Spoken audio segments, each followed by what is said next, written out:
Good morning, everyone, and welcome into the Randy Carricker Show featuring Brooke Grimsley. Without either of those two people on STL Sports Central, I'm Matthew Rocchio. That's Brenden Schaeffer. Obviously, neither of the two people named in the show are here, but we're here to bring you about an hour and a half of STL Sports conversation. Obviously, a lot of Cardinals talk, as I have Brenden Schaeffer here, but I want to make sure everyone knows, like and subscribe to STL Sports Central on YouTube, and make sure you hit the bell button so you know that every time that STL Sports Central goes live, which is anytime sports news is happening in St. Louis, like Sunday morning when Brenden Schaeffer was live and they made a move with Granillo and Granillo, and you were already live talking about the Cardinals game, and you were able to talk about it right then and there. So that's the best thing about STL Sports Central. So make sure you like, subscribe, hit the bell button, do all the little things we talk about here. Yeah, the move happened. I was waiting for the text as we were doing the Card Central 365 show, because we knew this Cardinal bullpen had been beleaguered and they probably would need a fresh arm to get through, and that's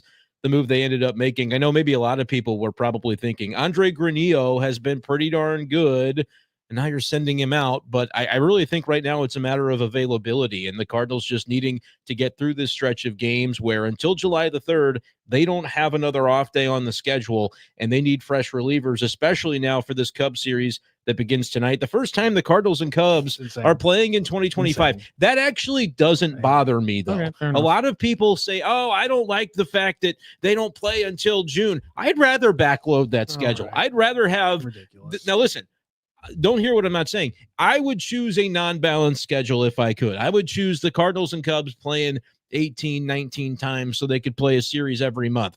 But if you're going to only have 13 games between these two teams, yeah, give me them in the month of June and July and August, September, when the weather is warmed up. It's not like going to Wrigley in April. Nobody wants to do that. So I'm cool with it. If all things break right for the Cardinals, you could see the NL Central coming down to that final series of the year at Chicago, which would be a blast for everybody. So I'm okay with that. But the Cardinals know these games that begin tonight are very important. And so should be a lot of fun over the next 4 days at Busch. Schaeffer diving right in. We got a lot of Cardinals, especially in this first segment. I want to remind everyone we're brought to you by our friends at DraftKings. The crown is yours. And of course, check out our friends over at Hot Shots at hotshotsnet.com. Trust me, if you're in St. Louis, you are 15 minutes away from some of the best service, some of the best food, some of the best beverages in the area, because if you're in St. Louis, you're close to a Hot Shots. Just check out hotshotsnet.com to see their locations and check out those incredible menus. So a lot of things happened for the Cardinals. Let's hit this chronologically, because you did a great job breaking down the Granillo and Granillo moves. We're going to talk about that. You already kind of dove into it a little bit, but I want to actually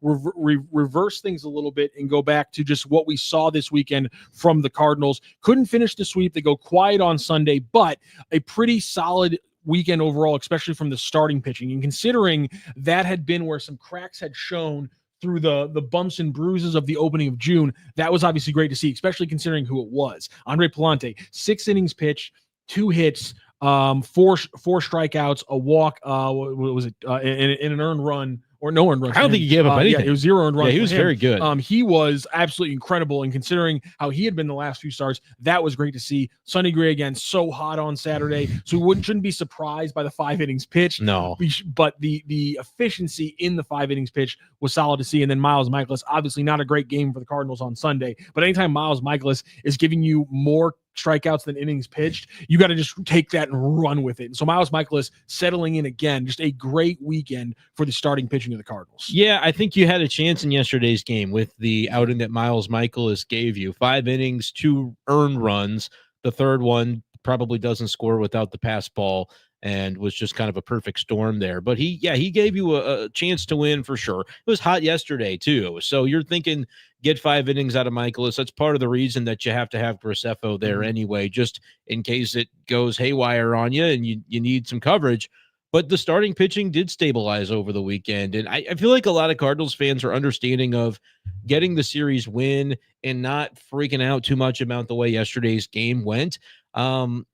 Andrew Abbott has had a really good year for the Reds. He's got a 1.79 ERA. There are the occasions, I feel like we maybe use this phrase too often for the liking of Cardinals fans, but there are occasions where it is appropriate to tip your cap and say, hey, a good pitcher had a good game plan and that's legitimately, it sounds like a cliche, but just saying that the other team is there to also, stop you from being successful. We do it too often. Sometimes it's like, I think it's legitimate, because I think fans too often are just like, my team sucks. Right. And that's only like one part of the equation. And it's like only betting on red at the roulette. It's like there's black, and then there's two green spots too. They're throwing off your odds. Those black and green spots are paid to win too. Is that what it is? Because exactly, at least in the baseball game, those guys on the other side are getting paid as well. And look, if you're doing it, there was a game earlier in the season where Charlie Morton carved them up, and he had like a 7 ERA. That was bad.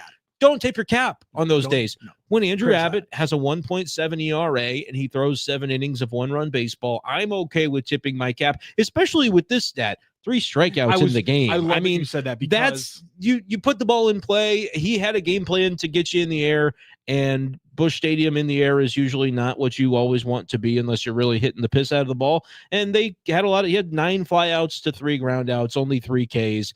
It happens, and you do, on rare occasions like this, tip your cap. But you win the series over the weekend. So I think that is really the takeaway. And look, everybody now is shifting attention and focused on what comes next, which is the Cubs, the first place team. I love that you brought up the 3 strikeouts, because it's not just that they had only 3 strikeouts in the game. It's that they had only 3 strikeouts in a series where they had a combined 20 in the 2 previous games. 9 strikeouts on Friday, 11 strikeouts on Saturday, despite the actual scoring in the offense. But you see them chasing some pitching, having some bad at-bats, having some really crucial at-bats, especially throughout Saturday, where they didn't get anything that you would want them to get. So yes, the fact that they were making contact consistently. That's what you do. That's what make contact. That's what we do out here on STL Sports Central. That's why you like and subscribe right here on the YouTube page. That's what I like to see.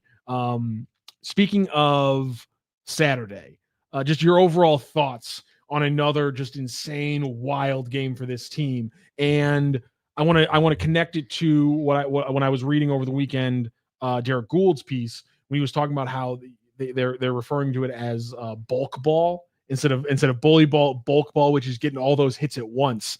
And just kind of your thoughts on Saturday, and connect it a little bit to just your ability, you think, this Cardinals team to consistently score without having that big bat, which is kind of, I think, something that people keep talking about. It feels like that's a hard thing to sustain, but they've done it enough times already this year that you feel like there might be some legitimacy to it. I do think we have to have a conversation about, does it continue to regularly look the same without Ivan Herrera? Because he is a big bat that we can talk about. Oh, you don't have the big bat, but there were times where these types of comeback wins were happening, and it would happen with his home run or his big swing. So you're not going to have that now moving forward with him out due to the hamstring injury, which is a big blow that I feel like until the winning streak was halted yesterday, you didn't maybe fully sit in that and think about how impactful that's going to be. But now when you lose a game, it's like, oh yeah, you lose 4-1. You didn't have the right-handed thunder in that lineup to counteract Andrew Abbott, who's a tough lefty. Man, we really are going to miss Herrera. I think that's kind of the realization that yesterday brings. But when it comes to Saturday's game, I think it's the most impressive of all the comeback wins that they've had this year. I think this was the most impressive because of the way that it happened. I'll start with yesterday. It's 4-1 late in the game. You're down by 3 runs going into the 8th, 9th inning. You've got Graceffo out there just to kind of clean it up. And it feels like, they're just going to kind of go through the motions of this one. It's going to be a day where it just wasn't your day. And that played true. But Saturday, it was the complete opposite of that, where 5-2. I mean, they scored 3 runs in the 7th inning, get the home run from Elly De La Cruz off of Steven Matz. That'll happen to people. And they end up with the 4-2 lead. The fact that in the 8th inning, the Reds add on, that's kind of like the momentum crusher where you're thinking, all right, if you thought the comeback was coming before, well, it's not now because it's 5-2. It's even more difficult to come back. You've got 6 outs to work with. Then there's 2 outs in the bottom of the 8th and nobody on base. You go single, single, single, single to be able to at least put Arenado in position to where that home run in the 9th inning is meaningful. They didn't quite climb the hill in the 8th, but that rally of 4 consecutive hits where the first 2 batters kind of do it early in the count. They get into good hitters counts with a ball or 2 in their favor, and they find the pitch that they're going to probably see as the best pitch to hit in the entire AB, and they make the AB end there. And then the second 2 batters, I think it was Wynn and Burleson, they get into 2 strike counts. They're working deep counts, and they have to find a way to battle and still win from that perspective. and it happens. That was incredibly impressive to not only have that rally, so you're down 5-4, but then you had to have somebody come through in the ninth. It ends up being Arenado to do it. And of course, the extra innings situations, probably would have liked to have won it in the 10th, didn't, but found a way in the 11th. I thought it was incredibly impressive because from that 5-2 deficit, 2 outs in the 8th, you don't win a lot of games that way. And to do it without a home run in that inning, 4 hits to score 2 runs is, again, I don't know if that's sustainable, but it was damn impressive. And to your point, that's the offensive side of the equation. The other half is some just incredibly balls to the walls pitching by guys like Phil Maton was really good. Maton, that was insane. You used Randy's pronunciation. I used Randy. I'm in his seat, so I use this. I got Maton because the extra runner's on. Then he's looking at a first and third situation. Well, the pass ball makes it pass ball. That happened with nobody out. That was the first batter, and you're like, okay, he's gonna have to get 3 outs without a sacrifice fly involved at all. Gets through that. That's tough. Unbelievable. Then you also have their ability to overcome just another base running mistake.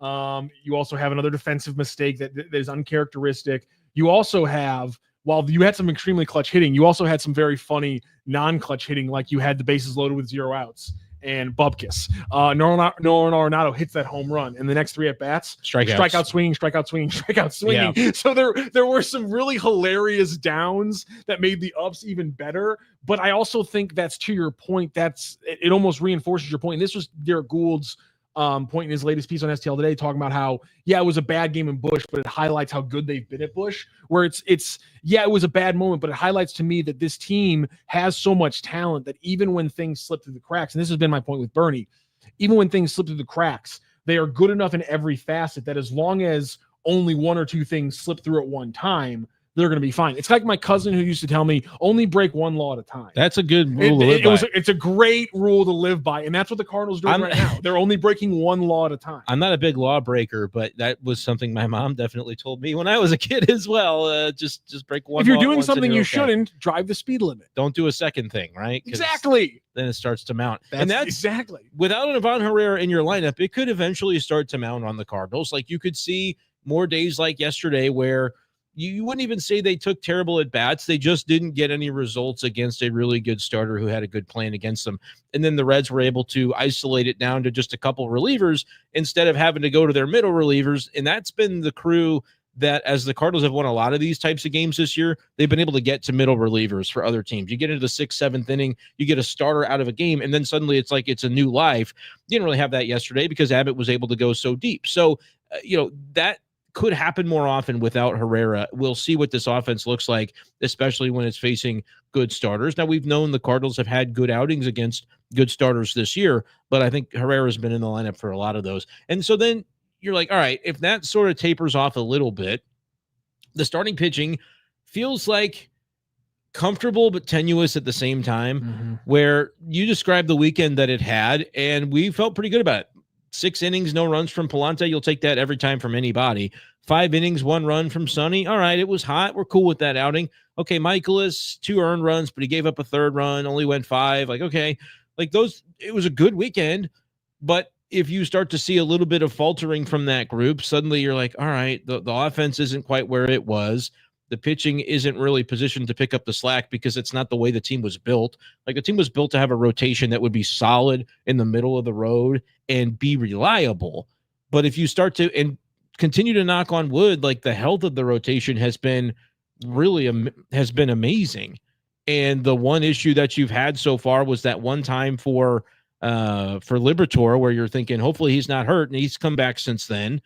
But you just kind of look at those elements and think, don't want too many of those things to go wrong at once, because it's a bad recipe if it does for this Cardinals team. Thanks, everyone, for tuning into us right here on YouTube. We'll get into the chat here a little bit as we move to these roster construction. I do want to say we are also live right now on Facebook. That will not continue for the full show. At about the 30-minute mark, as we transition from our opening segment to some of the other discussions, we're going to jump off of Facebook and go YouTube only. So if you are watching on Facebook right now, we're going to put the YouTube link into the Facebook chat, and that way you guys can jump over and join us on the YouTube. The YouTube is also a lot of fun. We got the live chat going there, so you can join in with all that kind of stuff over on the YouTube. Let's talk about the live chat here. As the real third man one says, who steps up for Herrera? So JC giving much needed rest at second, short third, and DH. That was the big thing from Friday that we were unable to dive into because it came down so late.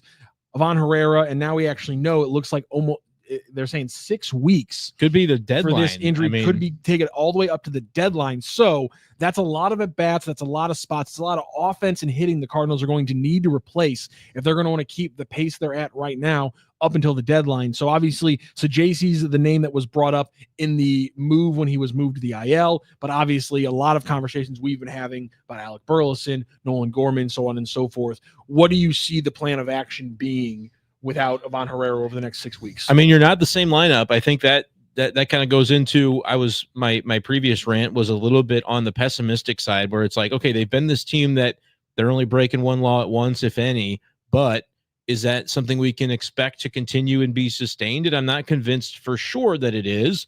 Been impressed to what they've done to this point, definitely. But JC is somebody who I think comes into play as a right-handed bat who can, it doesn't really matter positionally. He is who gives you that flexibility. And then, like, as an example, yesterday, it allowed Brendan Donovan a day off his feet where he's the DH. And so you can basically plug JC in at third, and Arenado can be your DH. You can do it like you did yesterday. He's at second base. JC potentially could provide a reason that if the Cardinals feel like there's somebody in AAA that could give them a little bit more off the bench than a Jose Barrero, I think JC's presence actually allows for that for a little while, because you could also put JC at shortstop. But that's a big descriptor of what he can bring defensively. He's 1 for 7 since the call up. We'll see, more of him, I think, as we go. But what are they going to get from him offensively? I think Cardinals fans that have clamored for him are about to get their way, because he's going to play. He's here to play multiple times per week for sure and provide some of that defensive flexibility. But I don't think his bat is Ivan Herrera's bat, because I don't know if anybody in the organization has Ivan Herrera's bat. So there's going to be this notion of the rest of the guys needing to pick up the slack. When you think about specifically right-handed batters, Jordan Walker's kind of struggling still and going through it. Arenado's numbers have not been overall what he wanted them to be. They're basically what they were last year in a lot of ways, and the OPS is very similar. Contreras, has been pretty solid. He'll continue to be just fine, but has his moments where in that game Saturday he was 0 for 5 with 4 strikeouts. So you're thinking about the right-handed batters. Mason Wynn has been pretty steady, but there's not a lot there to say, okay, we're suddenly going to bring up a right-hander who's going to thump and do what Herrera had been, because they just don't really have that type of right-handed organizational depth. So yeah, it's going to be the lefties like Burleson, who's going to play every day now. I mean, he's been really, really strong. Lars Nootbaar, hopefully coming out of his mega slump that was very problematic. You're going to have it be a case where the rest of the guys are going to have to pick up the slack. But I think the upside is certainly lower right now for the lineup when Herrera's not in there. We saw that the first time that he was out, Rock, for a month or so. The lineup was not quite as productive, and prepare for that to be the case potentially again, and feel like maybe they got to tread water during the period where he's out, be 500 and go from there. That's a little bit tricky, because you're coming up to the trade deadline where you're going to want to see what type of moves you want to make, and people are going to want to see that you're in it to win it, in order to not basically start selling pieces off. That's the question as well. Bill Downton, Burleson needs to play in right, and Walker sitting. He is 2 for 15 with a bunch of strikeouts. Jordan Walker, since he returned against Milwaukee on June 14th, he is batting 167. He's 3 for 18. No extra base hits there. 1 walk, 6 strikeouts, a 377 OPS, a slug of 167.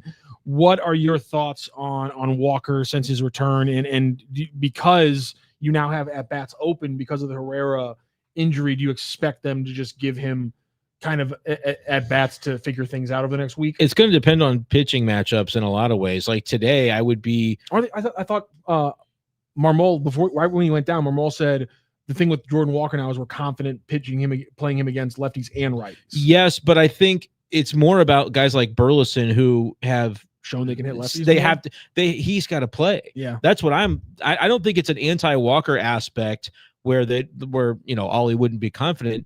Even with Herrera out, that does clear the logjam a little bit, but there's still that logjam when I think before Burleson was not viewed in the ether as like an everyday got to be in there guy. And I think he is now. Even if it's a lefty on the mound, for the most part, I would have him in there because he of the lefties He's that hitting lefties this year. Of the lefties that you have, I think he's the most capable of taking a tough AB against a lefty. I think we saw that when the Dodgers were in town and they put him in there for that Kershaw game, and he had a couple of good ABs against Kershaw. And that was right on the heels of when Ryan Vilade was playing so much that week. And it was like they were trying to force the extra righty in there against a lefty. And that was the day where they're like, we can't keep doing this. Let's go with our best bet, which I think was Burleson and still is. So like Nootbaar, Gorman, those guys are going to be maybe a little bit more temperamental against opposing lefties, especially Gorman. But Gorman's a guy that they've kind of given him the runway recently. It's come in ebbs and flows, and I think he's been a guy that's benefited from more playing time.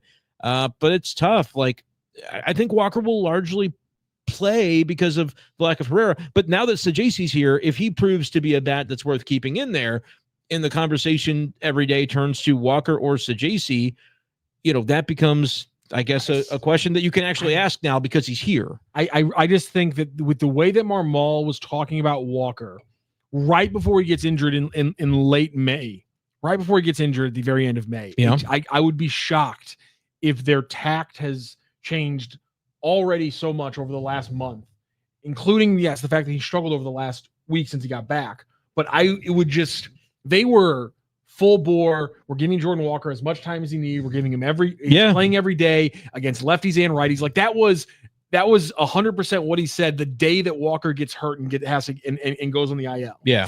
I just don't know if I would expect the Cardinals to have completely changed that mindset already around Walker.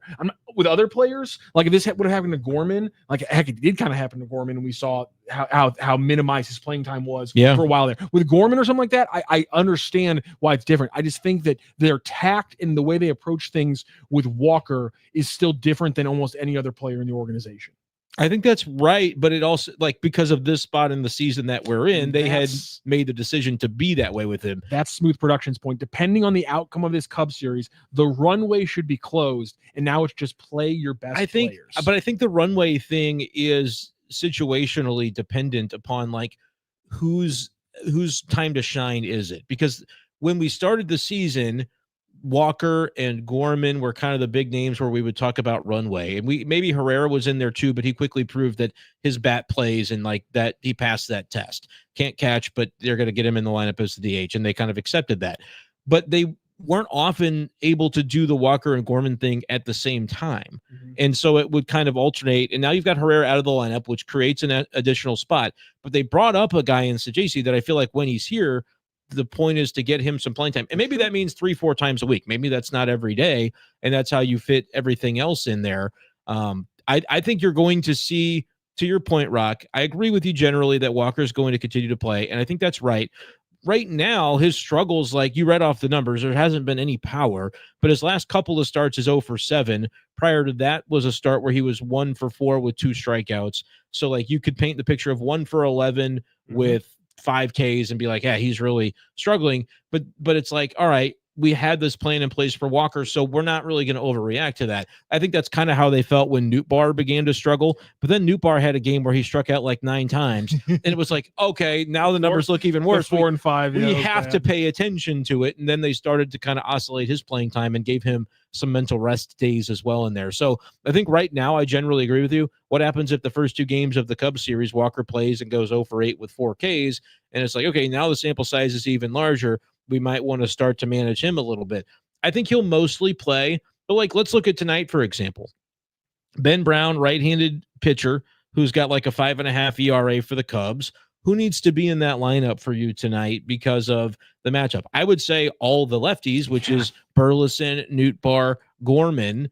Brendan Donovan will be in there regardless. You got to have a catcher, so you can call Pajes or Pozo. You know, suddenly you're thinking about the spots. Jordan Walker doesn't have a spot right now. Well, he may. I'm counting here. Contreras is obviously more often than not going to be in there. Well, defensive positions wise, Victor Scott's another lefty, so that's the positions don't really matter because they've got so many guys that can play so many places. It's hard to mess that up. But my point is, go through it. I mean, go through it. No, like on paper they do, but they're Arenado's still playing more third base than I would have expected. Really? Just based on the fact that you have a lot of players, to your point, that you're trying to get at bats, and he's not hitting the ball very, very well. He's a good defender, though. He's such a good defender. I understand that.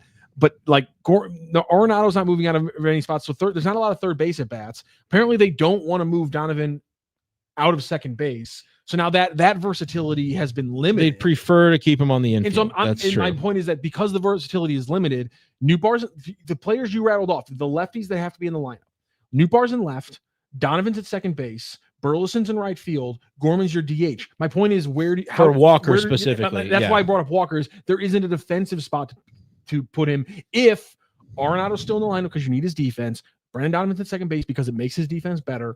Now you don't have a spot in this matchup against a bad righty for a Jordan Walker to maybe get some licks in. Yeah, I think that's right. I think with it being Contreras specifically, or pardon me, Burleson specifically, that is suddenly the guy that has to play, and he plays the same position.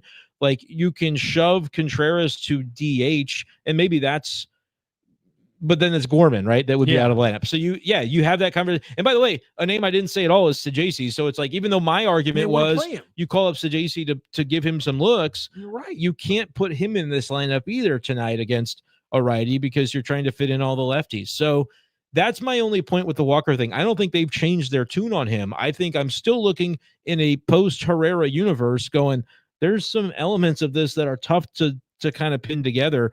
The one clarity that it does add for you is Burley will occasionally be able to either DH himself or push Contreras to DH by playing first base because Herrera's not DHing every day while he's on the injured list. But the fact that we're still looking at a bit of a logjam when it comes to those righties, Sajaci and Walker, those are the two guys that I'm like, I don't really know how you plot that out for tonight. Now against lefties, it's very easy to get everybody in there because right now I think Nootbaar is probably not going to play as often against lefties, and certainly Gorman, they'll pick his spots for him. But yeah, you still have a logjam, but it's a logjam with non-Herrera hitters, so you can't expect the offense to be as productive. That's just part of it. And Bill Downton again brings up a Donovan in the left field. Yes, we all are aware that chess move opens up a lot of possibilities. But my point is that they're limiting the amount of times they're going to use that move. When he got hurt, Marmol, by the way, was when he was playing outfield for a couple of days. And so Marmol just said it to Katie Wu like 4 or 5 days ago. They want to play him more in second base because he plays a better second base when he's consistently there. Which I've been saying they felt this way for weeks and weeks and weeks. So it feels good to be vindicated. And so yes, it's completely changing the equation, and you might not disagree with it, but this is when we always get into the things where it's like, yeah, we can all agree that it makes sense to us, but our heads aren't on the chopping block. We're not making the decision, so we just have to accept this is the reality of the situation. As much as we want to talk about the possibilities, it's just not going to happen. Eric Cleveland even points out with the toe pain, he's definitely not going to be in the outfield. That's how it happened. That's a great point. Fantastic point by Eric Cleveland. Love what you guys are doing in the chats. Getting a lot of chats about the pitching. So let's pivot here because we have two conversations around the pitching that we haven't got into. You got a little bit into the Granillo, and then obviously there's the McGreevy factor, potentially getting to see him again against the Cubs and what that could lead you down the road. So let's hit the thing that's already happened, which is Granillo. Obviously, we all understand why you bring up Granillo. In fact, one of the Red Series things that we didn't talk about that was the most impressive is the fact that the bullpen didn't crack after getting used so much against the White Sox and then having to be used with all the heat. The bullpen had a very solid overall series. Considering they were so pressured, that was very impressive. So with all that said, you knew a move like Granillo had to come to get another arm who hasn't been getting the crap beat out of them for the most part, or just hasn't been pitching a lot in this crazy heat. Right. But why was it Granillo that got sent down, especially because of his success over the last week and the fact now that you have a crucial Cubs series where one of your most effective relievers over the last week cannot be here. And right. Can't be here for the next 2 or 3 series because is it 15 days? 15 days for pitchers. So he's gone for 2 weeks. Unless there's an injury that he comes up for somebody going on the IL, which you'll lose that guy for 15 days. So why was it Granillo? It was Granillo I don't think it was ideal for them, but I think it was the decision that they probably had to make because of the workload that Granillo had from the 17th of June to the 21st. That's a span of 5 days. He pitched in 4 games in 5 days. And this might have been by design that on Saturday he pitched as long as he did because they might have said, somebody's got to go to get us a fresh arm because of how heavy the usage has been for the bullpen. And so let's go ahead and give him extra. But once they did, he pitched in 3 different innings, which I think is an aspect that you could look at the box score and go, oh, an inning and 2/3, like he didn't even pitch 2 innings. That's not a big deal. How many pitches at 25 pitches, no big deal. It is a bigger deal when you realize that he started it in the 7th inning, got an out, pitched an 8th inning, and then recorded an out in the 9th as well, which is get up to pitch, throw a bunch of warm-up pitches, go out on the mound and throw your warm-up pitches, pitch in the 7th, go sit down, pitch an entire 8th inning, go sit down. The Cardinals rally in the bottom of the 8th. That lasts some time. Get back up and still get another out of you. It just takes a lot out of you, especially when you just had pitched in 2 games in one day, which means I know he only threw 4 pitches in game 1 of that doubleheader, but he warmed up.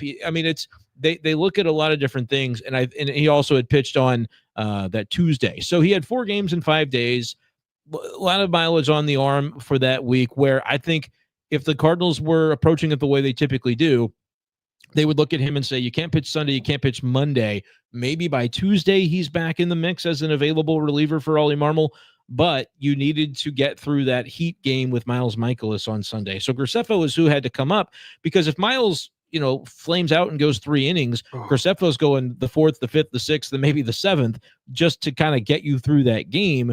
And then he would be optioned back today. Now, Graceffo only threw 2 innings, and so maybe they keep him around, but I also wouldn't be surprised to see today a roster move where Graceffo goes down for a fresh arm. Ryan Fernandez wouldn't be that fresh arm because he threw 13 pitches in an inning of work last night. I thought if they were planning to do that, they wouldn't have had him pitch last night.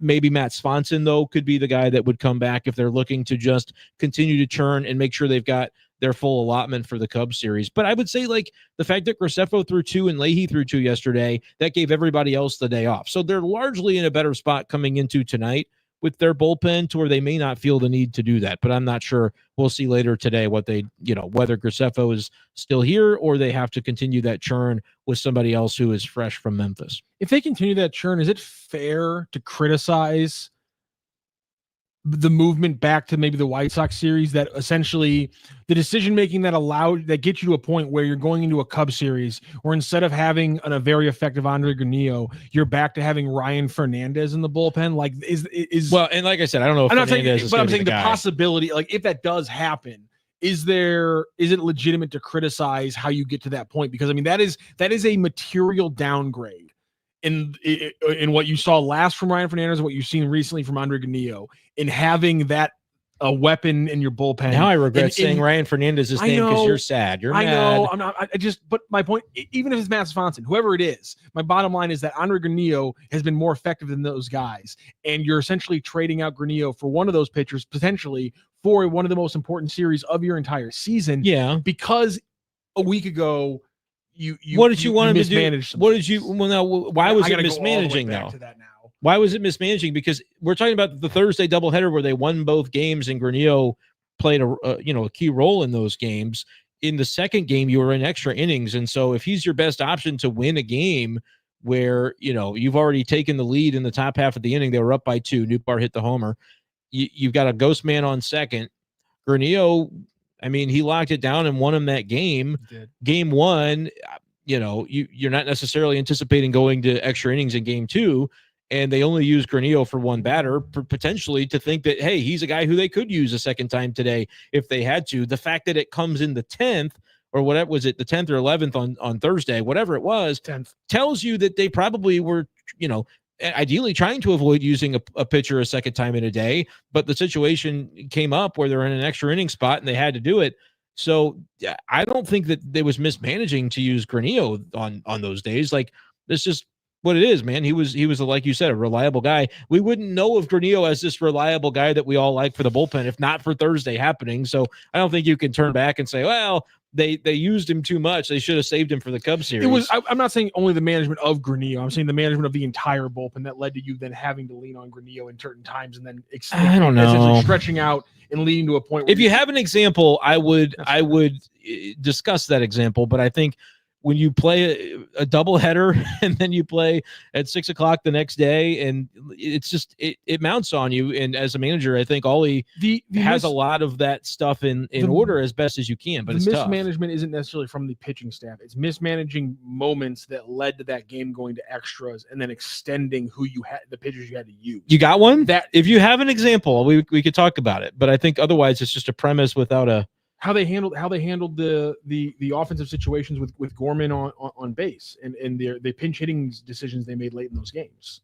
You're talking about Thursday, the extra inning game. Yeah. Which example are you pointing to? We can go to it. Let me get up the exact box. Was that the game where people were crying about Barrero still being in the game? Yes, that is what I'm not. Again, that is what I'm referring to. Yes, is the mismanagement of the offensive side of things that extends a game, or that gives you. I'm not. Again, we can't say that the decision making they could have made would have won the game. Right. The point is, did they not put themselves in a higher percentage chance to win that game, and therefore keep their bullpen from one more inning or another inning of work? I feel like you're digging here. You're digging a hole.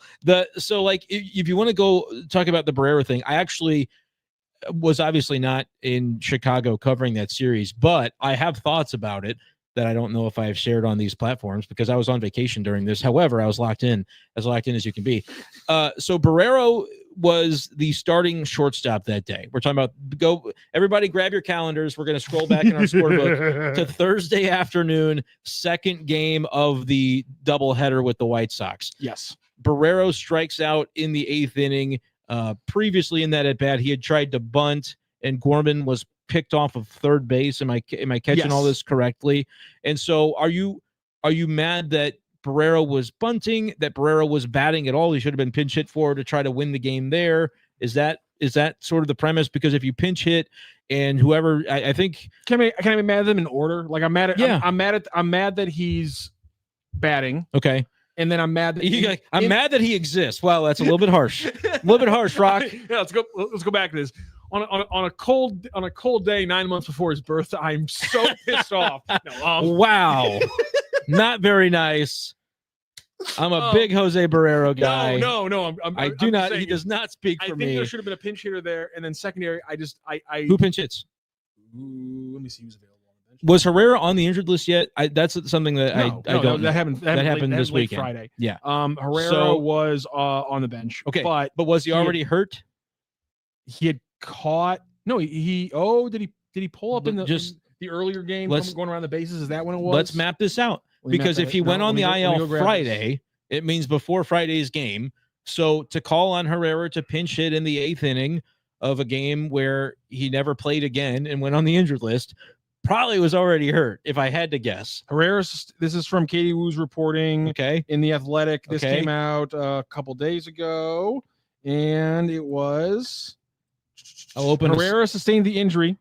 Got it. In the top of the 6th inning during game 1 of Thursday's doubleheader. All right. So he wasn't available. What would you do now? Because when you throw out the term mismanaging and we have some information that we can dive into, I will take up my sword for Mr. Marmol and we'll see, because sometimes there might be legitimacy to a criticism. This is my favorite thing because people like baseball fans love to second guess the manager. And a lot of times that's like just part of the fun. But also, I think it can be valuable to look at and say, was it a legitimate criticism? So with this Barrero thing, in that Thursday, I had somebody was messaging me that said, I can't believe Barrero bat. And I was like, here's why I think this happened. I didn't obviously know about the Herrera injury. Now knowing that, who do you pinch hit? I will just give you a hint. Mason Wynn was on the bench that day for that second game because he started the first game. Barrero was a shortstop. So can I offer you Mason Wynn as the pinch hitter for that spot? You can. There's also another guy on the bench that day for rest in the second game. Also a middle infielder with a good bat. Who? Donovan. Okay, so I think it was and Donovan lefty righty. No, wait a minute. No. Donovan started game 2. We're talking about the game that they won 8-6. Oh, sorry. I was like, we were talking about game. Yeah. Sorry, my bad. So Mason Wynn, I'll just give you, if this would be the only logical path forward. I think it was still a left-handed pitcher on the mound. Not 100% about that. Do you love the minutia? Are you bored from the minutia? Let us know in the comments. Because... No, I'm just looking at game 2 right now, and yeah, Donovan led off. Sorry, I keep getting the lineups confused here as I'm jumping between the two boxes. Jordan Leisure was the pitcher. please do comment if you think this is dumb and would you rather talk about NBA finals. Just tell us that, because I'll learn for next time. But I find all this to be incredibly interesting. I just want to drop into this because this was I like it. This was all over Twitter. People were down Marmol's throat about this. Yeah, I know. And I'm only bringing it up now just because the reaction to it was about it's stretching out things, and now we are literally having a tangible conversation where things getting stretched out led to them potentially because they used having a material difference in the bullpen in one of the most important series. That's why that's the yarn here. Romero in the 9th, but they had to use Granillo in the 10th for a second time in the day. Because we have somebody saying, "Okay, Barrero bats, but don't try a squeeze." I'd have to rewatch the play. I'm not gonna. I actually don't think it was. I don't know 100%. I'd have to go back and rewatch it to. Barrero's hurt in game 1. Donovan starts, wins, getting a day off. Don't you think that was because he played the first game? He's in his back's not, and his back's not 100%. He's had back stuff that he's dealt with. So at that spot, it was a right-handed pitcher, but I don't think you had even a singular lefty on your bench at that point. No, because all the lefties were in the starting lineup for the most part. Yeah, that's true. Donovan, Burleson, Nootbaar, Vic, Gorman were all in the starting lineup. So I don't even think they had a lefty to go to against a right-handed pitcher. Mason Wynn, okay, you're like, maybe Mason, I get it. I'll just leave the don't bunt then. Don't bunt. I'll just leave the don't bunt. He probably strikes out anyway. It's Ferrero. So like that's my point. Is like people did. I was being harsh on Barrero 3 minutes ago. They jumped down Ollie's throat, and I get it. But when you sit back and go, now you didn't have Herrera and Mason Wynn. You could have played Mason Wynn, right? That's fine. But they also don't want a Tyrese Halliburton Mason Wynn, right? Think about it. Look at this is a guy he weaved it in. This is a guy that has had some back tweaks on and off the last couple of years. Wants to be in there every day. Wants to probably be in there twice a day. I think it was a mandate of we're going to have him not play this second game because it's an inning. What's the big deal? He takes an at bat. He plays an inning. Game goes to extra innings. We're in the 12th. He's played 14 innings and he Halliburtons himself. Nobody is going to be. Are we going to verb? That's a verb. I guess it would be he Durant's himself because Durant did it first. But so as much as I think on paper on a box score you could go, this was a boneheaded move, or if you watched Barrero's at bat, you're feeling terrible about it. Context is awesome because I don't know that there was a decisively better move unless you're going to risk the health of Mason Wynn for one game against an interleague opponent in June. Which I don't think you're going to do. And this comment from Tova Rocks brings us into this last part of the conversation here. More about taking McGreevy out too early. That's the one part that I can't. I understand people brought that up, but I don't disagree with it because he was working on a day shorter. I don't think schedule. He was. Didn't he only have 4? I saw people thought that too, but I think he pitched on June 14th. In the minors. Okay. I think it was normal. I saw people throwing out that he only pitched on June 14th to June 19th. They held him back to only 75 pitches. 76. Yeah, 76. That was so clearly that was probably their intended target for him coming into the game. I don't know. So then did you think him only pitching, then taking him out before 80 pitches, is that too early then? If it is on regular rest? As the game was happening, I made a mental note of it. Like, okay, I mean that's interesting, but my default anymore, and people might call me that I'm caping for the organization, but my default when I see something like that looks a little bit curious is not to be like, this boneheaded manager. It's like, there's a reason for I might ask him. Yeah. I've done it before. Send him a text like, hey, what was this? Am I totally wrong about this? In this case, I was on vacation. I did not. How you shooting on those shots? I did not reach out. But like the reporters in the post game probably asked it. But I just, to have read every single story while on vacation, I'm sorry, I might have missed a couple. My point with this is like my default isn't to go, that was a boneheaded move. He only had 76 pitches. My default's like, I wonder why he did that and what the story is behind that. And that's what the beat writers. So if anybody wrote about it and y'all read it, tell us, because I didn't happen to read the explanation for why only 76 for McGreevy. It's very possible it was a simple explanation. It's very possible he would tell you, yeah, I didn't, just felt like that was the spot in the game. I think that was whatever the case may be, and wanted to try to attack, sometimes there'll be where he'll say, yes, this was the spot in the order that was coming up for the other team, and they had this better, whose tendencies are this. Like, I think people just think he's making decisions willy-nilly. Normally, it's like, it goes into more depth than you could even possibly imagine in most cases. And I can't speak to this specific one, but it's a fair question by Topher Rocks, because that would be the one thing you would look at and say, all right, if he goes a 6th inning, you maybe save a reliever that you wouldn't have used. But this was all back to your thought of like, did they, mess it up last week? I was not planning to relitigate this entirely, but I'm glad we did. This was coming. I'm glad we did. But that's the value in it, in my opinion, because look, man, they're in a long stretch of games. Then you have a day off. It's after, then you get a doubleheader. Like, that's your reward for a day off because of rain. It's tough. This is a tough stretch of schedule. It's not going to look like this in August and September. By that point, Rock, you're going to get to have the relievers that you want to have, because you're largely not going to have this numbers game problem with your bullpen as long as the rotation does its job. But think about this too. The Cardinal rotation has been healthier than just about any rotation in baseball. I mean, nobody's hit the IL, and there have been a bunch of rotations that can't say anything close to that. The Dodgers are like, imagine the Dodgers with all their pitchers healthy. I think the Cardinals, I have for 3 years going back to February. No, they haven't had their pitchers healthy, man. That's what I'm saying. Can't keep them healthy. I've been imagining what a healthy Dodgers rotation looks like since 2020. And they still win some World Series. But the thing of it is, this Cardinals rotation has been managed in such a way that has allowed for them to, I think going back to February, Dusty Blake, Ollie Marmol, and the staff have had a plan of like, here's how we want to map this out to keep our guys healthy. And that's something that we maybe don't give them a lot of credit for, because we'd rather, complain when they take a guy out too early. But it's worked to this point that they've had their rotation healthy. So I just want to mention, like, this Cardinals team doesn't make the playoffs this year if it doesn't get that consistent drumbeat from a rotation and keep it moderately healthy. You could afford to lose one guy, and then McGreevy would be up and you'd be still like in a decent spot. But I think they do deserve a lot of credit, because if they had lost a lot of guys to injury in April, May, beyond Steven Matz jumping in and McGreevy, all the other guys were hurt.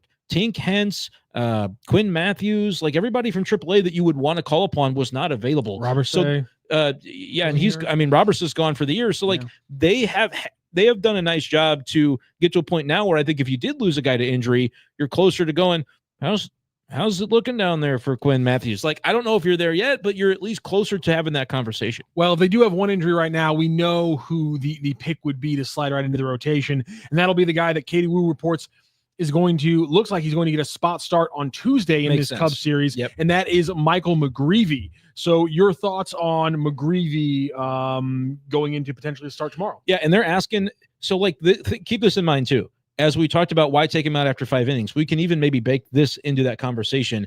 The 24th is tomorrow, and I think today was maybe the day that he is eligible to be recalled. Maybe it's tomorrow. Either way, the Cardinals are trying to buy a rest for 24th. The Cardinals are trying to buy a rest for the rest of their rotation, the old guys, right? The veterans that have been pitching all year. The guy going through 5 jerseys. Under MLB circumstances. McGreevy has been pitching in AAA. Some games they might let him eat. Some games they might hold him back to 75 pitches. So he's a guy that pitched on the 14th, pitched on the 19th. He's pitching tomorrow on the 24th. That's regular rest every time. It's been over, 2 different places. And I wonder if they even made him go back. Probably not. They probably said, just go hang out in St. Louis because that's where you're going to be. I'm curious about that. But he's not getting the benefit. Fetty's going to get a 6th day because Fetty would have been tomorrow. And so all the other guys get a 6th day. McGreevy doesn't need the 6th day, but if they knew Rocky wasn't getting the 6th day, maybe hold him to 75, 76 pitches on Thursday, knowing that come Tuesday, you need him in there to buy another day for Fetty, to buy another day for the guys that you want to buy a day for. Wow. So that could bake into, I'm not saying. We started this conversation with how did they screw things up a week ago. And Brenden Schaeffer's going to be like, no. They actually been planning things since last week. And people absolutely hate me when I do this because they're like, you're just giving them way too much credit. I bet there's a decent chance that this baked into it going all the way back to last Thursday, because when you think about that, you're not doing the 6-man rotation to give Michael McGreevy an extra day. He's young, spunky, and ready to go. He's going to be the guy that buys you an extra day for everybody else. I don't want you to ever use that word again. Young, spunky, ready to go? Nope, I think it's right. I don't think we ever need to use that description of a human being ever again. I think that's what Michael McGreevy is, and so I'm going to use it. And he doesn't need the extra day. Eric Fetty, give him the extra day so he doesn't wear down. You got 3 adjectives for him? No, because what would first happen is the first thing that would come to my mind is to start saying opposites of. But I'm not going to call Eric Fetty old. He's seasoned. Come on, thesaurus Thesaurus Schaefer. Seasoned, trying to be efficient, and just give him a little bit of rest because he needs it. That's more words. What's your opposite word for spunky? What do you got for me? Just like gritty, like tired, just like worn down, beleaguered. He's seasoned, beleaguered, and needs a damn day. All right, those are the adjectives for Fetty and everybody in this rotation, other than Libby, who you could actually say Libby needs it too, because this is his first year where he's really been in the rotation full time. He hasn't had this role in several years, and it never has really materialized at the big league level. So that's another aspect of it that I would say, yeah, you want these other guys to get that extra day, which is why, sure, let McGreevy be the guy to continue to go on regular rest to buy time for everybody else. You don't think he wants to get in there and pitch tomorrow? I'm sure he does, and that's why it makes sense. But just like throwing that out there as a reason to not overextend him last Thursday, because to make the whole plan go off for the rest of the week, you need him still healthy and available for Tuesday. Can you go like full baseball nerd for me here for a second? Just like it depends. What are you excited to see? What do you want to see from McGreevy? Like, what are you looking for? More. No, I just want to continue to see him pitch and see him attack the strike zone, because he's a guy that I think when he was coming up through the system, you didn't really think about him as much of a strikeout guy. He's added a little more swing and miss this year in AAA.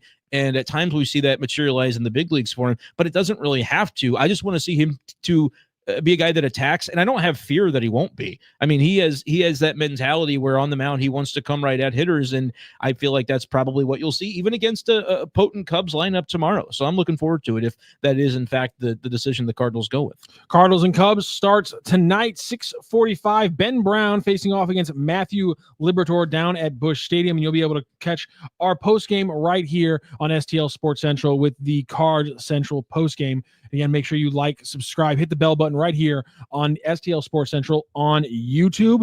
And speaking of one of our great sponsors, of course, Hot Shots sponsors all of our post games. But I want to tell you guys right now about our good friends DraftKings and the DraftKings Pick 6 app. The crown is yours. St. Louis sports fans, we're deep into the season. If you're like me, you're locked into every pitch, pass, and play. Or I'm just locked onto the pitch with me and then soccer. That's why I've teamed up with DraftKings to bring you Pick 6, the all-new way to play daily fantasy sports. Right now, all new customers who play just $5 will get $50 in bonus picks. That's 10 extra picks to keep the action going all week long. It's easy to start, fun to follow, and gives you a whole new way to stay connected to the game. That's the DraftKings Pick 6 app, and it's so easy to play. We can actually build a DraftKings card right now on the Pick 6 app. I'm going to do it with the Cardinals game today, and we're looking right now for who's the big hitter that we're expecting to have the Cardinals game today. I'm going to roll with Wilson Contreras. I know we've got some people in the chat right now who are a little bit down about Wilson over the last couple of weeks. I'm going to take him more than 1.5 hits, run, and RBI. Also, you can't get away with like watching a baseball segment right now without seeing a highlight of Pete Crow Armstrong. So I'm going to take him. I knew you were going to say him with hit. I mean, who else are you going to take right now from the Cubs lineup other than Pete Crow Armstrong? So I got Wilson Contreras. I got Pete Crow Armstrong. Already I'm getting 3x of my original wager, and you can build on, because that's just the 2 I need. You can build it all the way up to 6x. And if I go to, or 6 different picks, and if I go with 6 more picks, I can get this up to 18x my original wager. So right now, sign up with the promo code STL Sports. Get $5. You get $50 in bonus picks. Download the DraftKings Pick 6 app today and use code STL Sports when you sign up. Only DraftKings Pick 6. The crown is yours. Gambling problem? Call 1-800-GAMBLER. Help is available for problem gambling. Call 888-789-7777 or visit ccpg.org in Connecticut. Must be 18 and over. Age and eligibility restrictions vary by jurisdiction. Pick 6 not available everywhere, including New York and Ontario. Void where prohibited. 1 per new customer. Bonus awarded as non-withdrawable Pick 6 credits that expire in 14 days. Limited time offer. See terms at pick6.draftkings.com/promos. All right, let's talk a little bit about the NBA Finals coming to an end yesterday as the OKC Thunder win their first NBA title. They beat the Pacers in Game 7. Obviously, a lot of the conversation, though, marred by just the completely unfortunate injury to Tyrese Halliburton. Goes down early in the game, and that kind of deflates the rest of Game 7. Impressive run throughout the entire season when you look at it for the Thunder, but unfortunate that the game gets marred like that. Yeah, because I think a lot of people would make the case that if Halliburton were healthy and playing the way he did in the 7 minutes that he played, you might have seen the Pacers win that game and win the finals as a result of that. He had 9 points in 7 minutes, and that's just kind of what we've seen happen when you play through a calf injury in the NBA. I mean, it's unfortunate. I was, not locked into the beginning of that game. And so I checked the score and thought, man, he looked pretty good. Why has he only played 7 minutes? I thought, oh no, did he probably re-injure the calf? Far worse than that. Achilles, and it seems like that's a kablooey, right? Like he's out for the length of an Achilles recovery, which is at least probably a year. So so you're not going to see him next year either. No stinks. Jason Tatum, no Tyrese Halliburton. The East really opens up in the NBA next year. It wasn't going to be necessarily closed, considering the Pacers made a run you didn't expect. You'll still have the Knicks with a new head coach. You'll still have the Cleveland Cavaliers with everything they did this year. A lot of young talent there. One seed. Yeah. But you're right. The fact that the former champions in the Celtics are not going to be without Jason Tatum for the whole year, and the team that just represented you in the finals from the East and the Pacers are also going to be without Tyrese Halliburton. That sucked. And what do you think happens to the Celtics sans Tatum for a year? Like, do they what kind of team are they? Because I think they'll still be pretty good, but that'll be interesting for the talking heads who would claim that they don't win because of him. He doesn't carry the team, et cetera, et cetera. That's going to be kind of an interesting litmus test, I suppose, to have him out for a season. Yeah, I don't know if it's because of the St. Louis bias, but I have never wavered from my position that Jason Tatum is the most important player on the Celtics roster. Okay, above Jaylen Brown. And now part of that is that I've never been the biggest Jaylen Brown fan, and he's an incredible player. I'm not trying to take anything away from him right there. I just don't know if he can take over and lead the Celtics the way Jason Tatum is. We're going to find out, though. Part of it's just, and it's not taking away anything from Jaylen Brown. He's a great player. He's going to give you 24, 5 and 5 consistently. But Tatum just is at a different level, in my opinion. He's just one little tier above. Defensively, he can match up with another team's best player. With his offensive efficiency is just better than Jaylen Brown's. And so when you consistently have to lean on him and say, we need to get 10, 15 points across this stretch of a game, I have more confidence that Jason Tatum's going to be able to build and manufacture that offense over Jaylen Brown. So you take that away, right? And your best player, I don't know if he can make that leap. And I might be completely wrong. I just think they are undoubtedly going to take a step back. What kind of step, though? Are they a playoff team still? They're still a playoff team. Are they soundly a playoff team? Well, I'm trying to find some odds here on DraftKings. They're still a playoff team. Missoula is an absolute really good psychopath and a very good coach. They also just have a lot of good role players. They're going to figure things out. They're going to get a good defense going. They're still going to win. Probably, this the way that the NBA always goes. They're probably going to win, 49, 50 games still, 50 and still be a 4 or 5 seed in the East. Yeah, I mean the Pistons are going up. The Magic are kind of the wild card because they make the big move for Desmond Bane. Yeah. Paolo Banchero gets another year. Franz Wagner gets another year. Better record, Celtics or Magic? I'll actually go Celtics on that. Okay. Yeah, and the reason I think it's a fair question is because on DraftKings, the odds to win the conference, now that's not necessarily indicative of how many regular season wins you expect, but it's plus 600 for both the Celtics and the Magic. So they're considered to be on somewhat of an even plane to advance out of the East. The Cavs and the Knicks, for those curious, have the strongest, most likely odds, with the Cavs just slightly ahead of New York. So that's interesting. I just don't know if the Magic make quite that leap, but I understand it. Like, Bane's a really good addition, but it's going to be more about like guys like Banchero taking the next step, if that's going to happen. And I guess my question is do I expect Paolo Banchero and Franz Wagner and Desmond Bane to take the next step? Or do I expect Kristaps Porzingis and Al Horford's knees to stay healthy for a full year, and for Peyton Pritchard, Sam Hauser, Baylor Shireman to be the guys who can step up and replace? I smile when I think about those guys. Baylor Shireman, yeah, let's go. Come on. They're not going to be able to do it. Paolo Banchero is a monster. He's 6'8", 270, and he's just steamrolling people through the paint. Banchero is you've heard of Anthony Edwards, you might not watch him, but I guarantee Paolo Banchero is the best NBA player that you have never heard of. Undoubtedly, because he's fantastic. Are you saying that I have never heard of, or that okay? Paolo Banchero is a fantastic. Because I do play in a 20-man fantasy NBA league, so I have to know about all these players. You know who Paolo Banchero is. That's no he's problem. Not like I'm saying casual NBA fans, the ones who didn't learn about Tyrese Halliburton until like a month or two left in this season. Yeah, they have never heard of Paolo Banchero. You will know who he is by this time next year. The The big bummer of it, and this is just, I'm going to get personal for a moment. I've got a box of I think it's 2020. Was that Halliburton's rookie year? Well, that makes, 1920. Yeah, that makes sense. Yeah. Same as Edwards. So I've got a box I'm talking trading cards. I've got a hobby box where there's a couple of autographs in this box, and we just don't know who until you open it up. But I've kept it sealed. And so can I ask a question right now? Yeah, sure. Not because I don't want you to know. I don't want you to say what you paid for it, but what you paid for it when you got it. I was going to tell you this part. Okay, what you paid for it to what you paid for it when you got it versus what somebody would have to pay for it right now. If it was in a store. What's the delta? I lost on this one. Okay.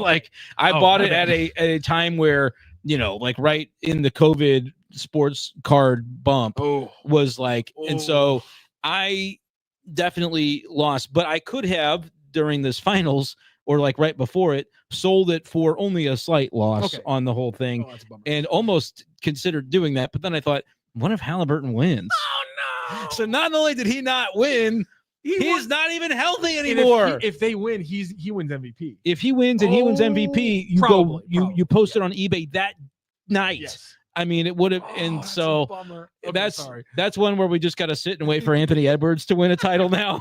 That's to pick the moments. So I'm winning. Listen, I made a gentleman's wager with the Fast Lane's Kerry Davis when I was still over at 101 for Anthony Edwards to win an MVP within 5 years. An MVP of the league of the league. Okay, not the finals. And this past year was the first year, so I got 4 more years left. I'm feeling good about that one, and I think you should feel good about his potential to win a finals at some point, because he's incredible. He's so good. And I'm not saying he does it with the Timberwolves, but Anthony Edwards is finishing his career with multiple finals. Halliburton's only 25, but it's going to get tough to see him him again. It's not just that.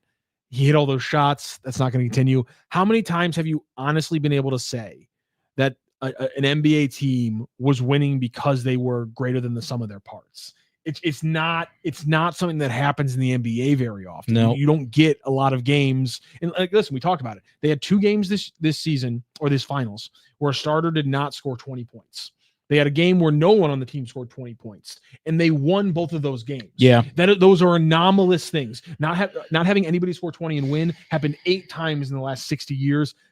Having only a bench player happened 15 or 16 times to win a finals game. It was an anomalous thing that the Pacers did. And we were robbed of an all-time game 7 because I think it would have been, it would have been down to the wire. You feel like with Halliburton healthy and whoever would have won. But there were multiple points where, the Pacers are leading at half, and it's just, it is an inexcusable. Listen, you just knew though. Carlisle is an incredible coach. But I honestly think that in 10 years, when you ask him about his career and you focus on sitting Pascal Siakam for the last 8 minutes of the third quarter, and that being when the Thunder seal the championship, that I think is going to weigh on him for a long time. I assume he was asked about the thought process after the game. I don't know if he was. I don't have the answer in front of me right now. Listen, you can have the rationale in the moment about wanting to space guys out, and a part of it was the guys are dead. These players were dead, or were running on dead legs, and that was part of it. Is you needed your best player in the fourth quarter for the full Monty to close things out. But there was nothing left at that point. But it's just, at that point, you're looking at a 13-point deficit, and it gets hard to claw out of that over and over and over and over again. Yeah, the game was over after, and I checked at halftime. Even with the Pacers winning by, what was it, a 1-point lead into the half, the Thunder were -7.5 at halftime. You knew what was coming, and I just would have loved to have seen it play out with Halliburton, not just for my own selfish reasons. I thought that would be you would get a kick out of the sports card aspect of that, but no, I just think we would have seen, and like you said, to recapture that magic in another year where it's yep, we got to the finals game 7 because Halliburton just makes a bunch of shots at crazy times, is probably not something that's replicable. And so this was the chance to have a finals with 2 teams that come from, middle of America. There's no real big market in it. And you could have had a legendary moment to end a game 7. And it just was that close. But then the Achilles popped, and here we are. That was it was so unfortunate, but apparently now, as we were doing in the show, apparently now it's a verb. People get Halliburtoned or Duranted. Yep. Oh, my problem with that is like, I feel like if you told me a player got Duranted or something like that, you know what my first thought would be? That they lost the game because their way too big feet were just barely on the 3-point line. That way, if you told me like a team got Duranted, that would be what my thought. It wouldn't be he rolled up his Achilles after having a calf injury. It would be his foot being on the line and changing NBA history in Brooklyn. Fair enough. That would be my Durant one. You know the NBA history better than me. I vaguely recall that, but I'll be like, all right, cool. That's when everyone says like the NBA history, like as we know it, like what has like started, because Durant's foot's on the line. They lose in the playoffs, and then the Durant saga just hits the completely new level as he tries to get out of Brooklyn. Right. And then that leads to all the stuff we've had. He's got to go to a different, he's one of those, I don't respect the ones that have to go to a different team every other year. Okay. Your thoughts on him going to Houston? He'll be on a different team in 3 years. Like it's never generous. You're giving him 3 years. No, I know he is kind of older. He's 35. Houston won't be his last team. Wow. I like that call. Houston will not be its last team. He just goes, okay. I mean, he jumps from one to the other and yells at people on Twitter about it so that he thinks he's awesome as a basketball player, but like just be awesome as a player. And what is it about you that you can't stay with a team for longer than a couple of years? Like, I feel like there's at some point it's the environment, but at some point when it keeps happening, it's maybe you that has something to do with it. That was, yeah, that's fair. And listen, he's not the only one. He was at the Fanatics Fan Fest when on the stage giving an interview when it went live. Really? He went afterwards and an interview asked him, doing a one-on-one with him, he's like, what do you have to say to all the Suns fans out there who are sad to see you go? And his comment was, you're not sad to see me go. You've been trading me for this last year. I had a great time here though. Thanks. Like, I love that he does not give a single F. I'm cool with it. I think his responses are appropriate. You don't see it from a lot of athletes who just kind of say what they think because they're worried about what the perception is going to be. But you make it to a certain level and you're like, you can't touch me. What are you going to do to me? You're going to hurt my feelings? Like, I've got all the money, I've got all the accolades, and I've won a title at this point. So you just kind of do your thing. Congratulations to the Thunder. Although I am kind of in the group of people who are a little mad because there was some weird officiating. There was one moment where Lou Dort was holding on to a player's wrist as he was dribbling, like the player's dribbling their ball with their right hand, their left hand's out. Lou Dort has the hand on the wrist, and the ref is staring at him and doesn't call Lou Dort for a foul. Like there were some egregious moments and some weird officiating in this series. There's been some bad officiating across sports recently. Oh, that's what we call. You like that? That's what we call what the weave. That's the weave by Brenden Schaeffer. Before we go on and talk about more baseball, I'm going to let you guys know the best way to hear some baseball talk is every day right here on STL Sports Central, because whenever there's a Cards game, we're going live afterwards with Cards Central post game, talking about what happened. In fact, anytime we go, there's an event in St. Louis, we're going live with the post game. Thanks to our good friends at Hot Shots, home of STL sports fans since 1990. Check out hotshotsnet.com because there is a location next to you right now. If you're in St. Louis and you're thinking about where can I go to lunch, check out hotshotsnet.com, look at the menu, and then drive the 8 to 12 to 15 minutes it's going to take you to get to your nearest Hot Shots location, because that's how close they are. That's Hot Shots, all the games, all the time. Make sure you listen to our post-game shows right here on STL Sports Central. Speaking of some bad officiating, we go to Omaha, Nebraska, and the College World Series, where LSU fans have spent about $200,000 on Jell-O shots so far. Wasn't that just like the Raising Cane's guy that probably fronted it again like he did a couple of years ago? So we are in inning 1 of Game 2 of the College World Series. And just after Sebastian Alexander steals second following a called strike on a pitch to Walker Mitchell, there was an issue, and the Chanticleers head coach Kevin Schnall came out and was saying that there were 3 bad pitches. He was then ejected from the game. He went up to the umpire. The first base umpire then comes down the line, gets in between him and the home base umpire. He then falls down, tripping over his own 2 feet because apparently he was pushed by the coach, I guess. And they were both ejected from the first inning of a game where they're the underdogs against just, big old LSU in the College World Series. In an official statement, the NCAA cited Rule 36F Note 1. Balls, strikes, half swings, or decisions about hit-by-pitch situations are not to be argued. After a warning, any player or coach who continues to argue balls, strikes, half swings, or hit-by-pitch situations shall be ejected from the game. That was the explanation officially from the NCAA, but BSchaeff, all I really care about is what we got from Kevin Schnall in the post-game afterwards. Here was his lengthy defense description of what happened when he got ejected there early. 11.7, Coach, the 28th pitch of the first inning. Were you warned prior to it? And then I know the home plate umpire kind of turned his back and walked away. Were any words shared from him to you afterwards? There's 25,000 people there, and I vaguely hear a warning issued. As the head coach, I was assistant for 24 years, and as an assistant, you're almost treated like a second level citizen, and you can't say a word. Now, as a head coach, I think it is your right to get an explanation of why we got warned. And I'm 48 years old. I shouldn't get shooed by another grown man, right? So when I come out to ask what the warning is, a grown man shooed me. So at that point, I can now hear him say, it was a warning issued for arguing balls and strikes. And at that point, I said, because you missed 3. At that point, ejected. If that warrants an ejection, I'm the first one to stand here like a man and apologize. 2 words that define our program are own it. And what does that mean is you have to own everything that you do.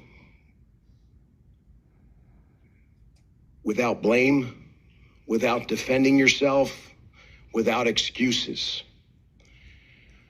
If you guys watched the video, there was a guy that came in extremely aggressively, tripped over Campos's foot, embarrassed in front of 25,000, immediately goes 2-game suspension and said, bumping the umpire.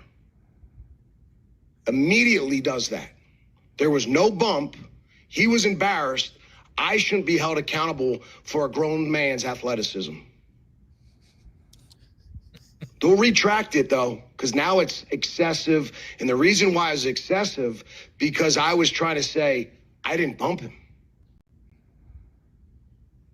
It is what it is. But if that warranted an ejection, man, there'd be a lot of ejections. As an umpire, I feel like it's your job to manage the game, the national championship game, with some poise, some calmness, and a little bit of tolerance. I loved every part about that answer from him. Everything from I'm being shooed away by another grown man. I hate the way umps treat people. That's so, like it's children. so different. Like they're children and you're the school teacher. I hate that reaction from the umpire. I hate that, again, because you're embarrassed that you fell down like a goof, you immitally saying he bumped me. That he bumped you, so games. that's you're because you can't make contact with the umpire, but he didn't. I mean, you see the video. If he was going to bump him, it would be with like his torso. He's like back here, and the off camera, you see the guy just trip, and the other umpire's foot was right there. So he trips over the other umpire and then tries to make a spectacle of it. I liked that he said, look, I'm the first guy that if this was wrong of me, then I will stand up and own it, because that's what our program preaches. But then he goes, here's the evidence to show that this was probably not on me. So I'm not trying to, wiggle my way out of something here, but call attention to what is an epidemic in sports. And apparently it's not just at the professional levels with officials that, they're on a power trip and they want you to know about it. What are we doing? This was a bad one, man. Again, feel like we were robbed of a good little David versus Goliath in Coastal Carolina, getting an opportunity at full strength to, try to win a national championship against the big bad. And, we kind of got that tarnished. Once that happens, I think it's very difficult to imagine that game going any differently than LSU winning, sweeping the series to best of 3 and getting their 2 wins. Unfortunate, but I like that the coach. I didn't know anything about this fantastic dude. I'm into him, and I think that honestly is good for recruiting too. That was all on video, and like how he responded to something like that, standing up for his team. I that doesn't hurt him. That was. I'm not saying it was like calculated for him to do that. It was a very raw emotional response.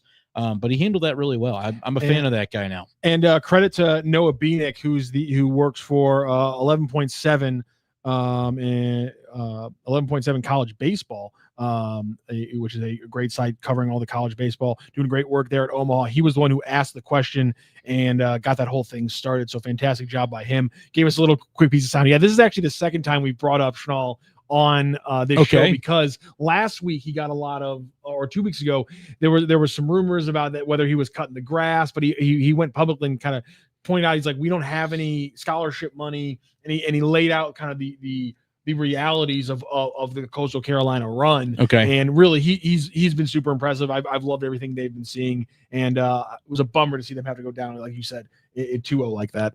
Yeah, didn't like that. And like I said, we see at the MLB level umpires trying to take over the proceedings. The one I think is the most interesting this year is that if you tap your helmet as like a sarcastic way to say, I want to challenge the ball strike call, it's an automatic ejection. I like hate it's not that so much. And there was one where I forget the player. I think it was Taylor Walls actually with the Rays, who there was an incident where I think he was the first one to get this type of ejection this year. Because, of course, in spring training, you had the ABS system where that was your way to signal like you want to challenge the ball strike call. And the video of it is so funny because he kind of looks back and is talking about the ball strike and stuff. And then he kind of adjusts his helmet in a way that he wasn't tapping it, but then kind of glances back and does a tap, but tried to sell it off. Like his reaction post game was, I didn't even know I had done it. I guess seeing the video, clearly I did, but I obviously didn't mean anything by it. And then I watched the video. It's like, dude, you thought it was because it was like a delay. It was like 10 seconds later, the next pitch is almost ready to go. And he was doing it at that point. And I was like, he tried to sell it off, but it didn't work. My point is, in a year from now in baseball, that will be the legitimate way that players can challenge a ball strike call. Like ABS will be in effect for 2026, almost definitely. But this year, if you do it, you're making fun of me, and you have to be ejected. All right, we're going to make fun of me for just a second. So can you sit up?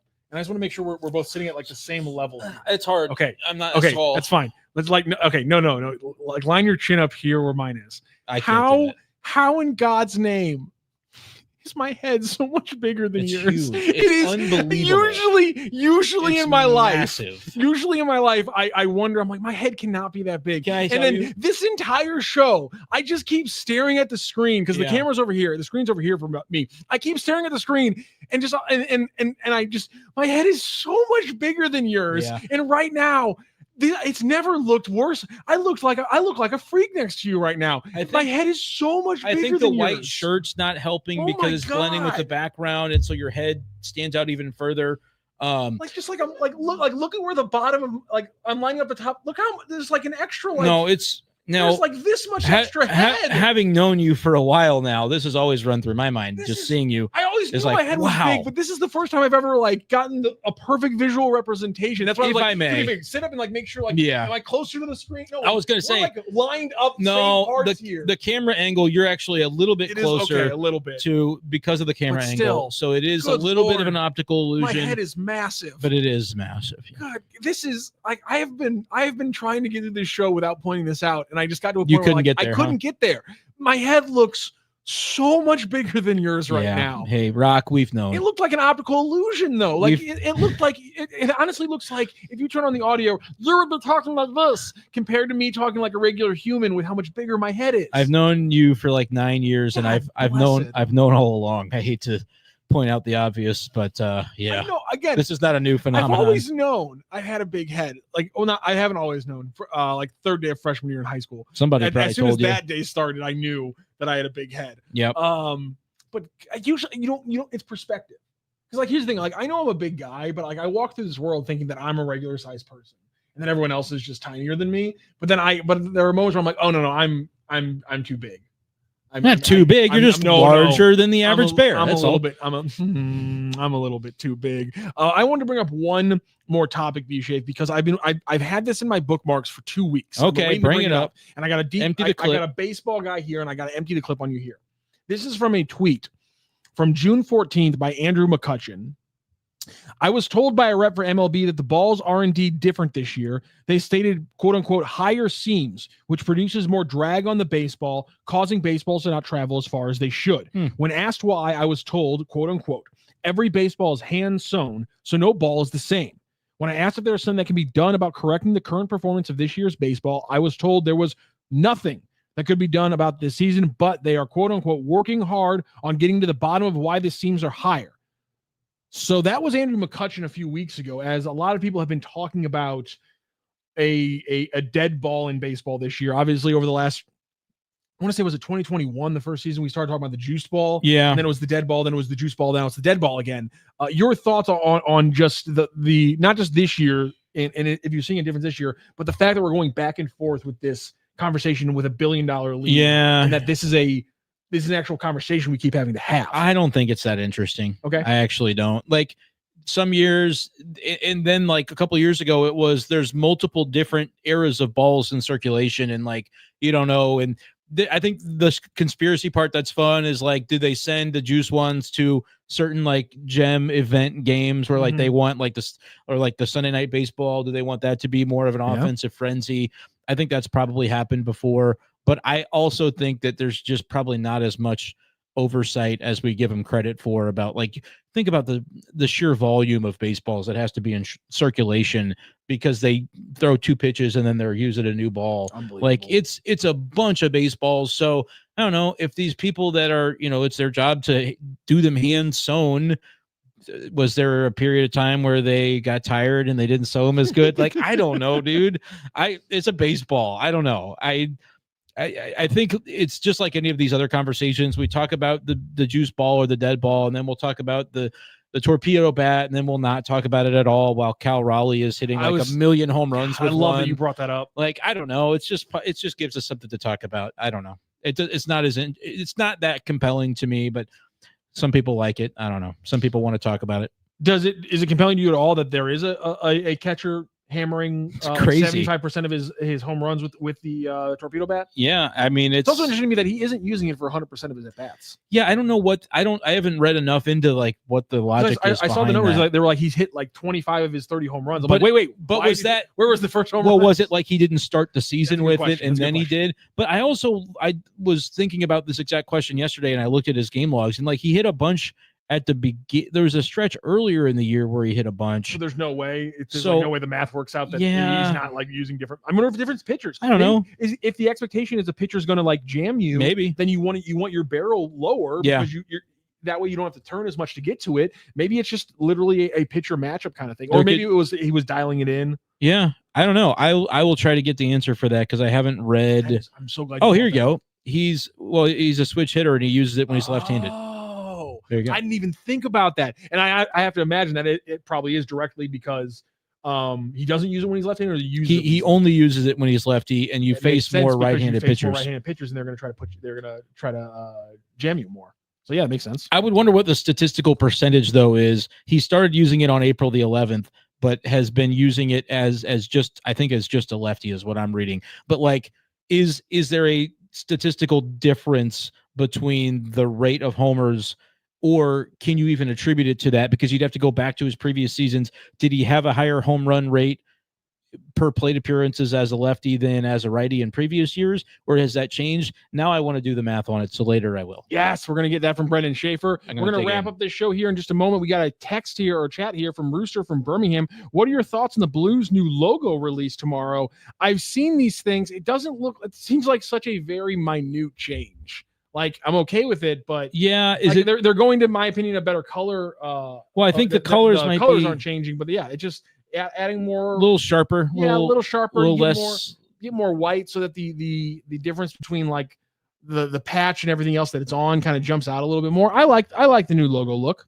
The new logo really looks more like a music note to me. I don't know how to explain that. Oh, okay. The old logo, I don't know. I just always thought it was just like I know it's a music note in my head, but it like also just looks like kind of like a bird. I don't know.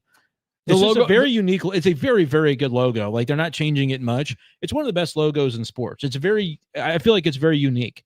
Like, I don't know if we've done this before, but I just think it's a very good, like, how many teams have a logo that looks anything like that? Like, my eyes are drawn to the part of the logo that's like the lines on the sheet music more so than the note itself.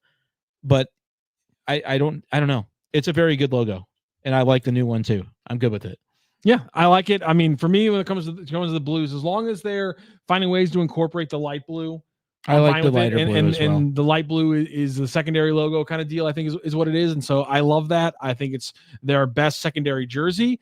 And as long as they're wearing Winter Classics with that light blue and that cream, I'm happy because that's a fantastic jersey. I love the Blues jerseys. I love the Blues logo. Love the Blues jerseys. And I think they're going to have a good offseason. I don't like what they do in the last 2 minutes of games recently. Oh, no. I'm not over it. That up, didn't you? I'll never be over it. Great job, Brenden. All right, you did an incredible job today, Brenden. I know. That's why we talk so much baseball, because when you talk about hockey, it got a little dark there. Yeah. You think? Thank you so much for joining us on the show today. Everyone in the chat, you killed it today. We got to break down a lot of Cardinals baseball. Cards and Cubs tonight in game 1, 6:45 first pitch. It'll be Ben Brown facing off against Matthew Liberatore. Brown, the righty, 5.57 ERA. A good chance for the Cardinals to get back into the win column after that no offense loss against the Reds on that was Sunday. That was Sunday. It was yesterday. It was Sunday. For Brenden Schaeffer, I'm Matthew Rocchio. Randy Carricker will be back here in the hosting chair tomorrow, right here on the Randy Carricker Show, featuring Brooke Grimsley on STL Sports Central, presented by our friends at Hot Shots and DraftKings. Thank you very much, everybody. Have a great day, St. Louis.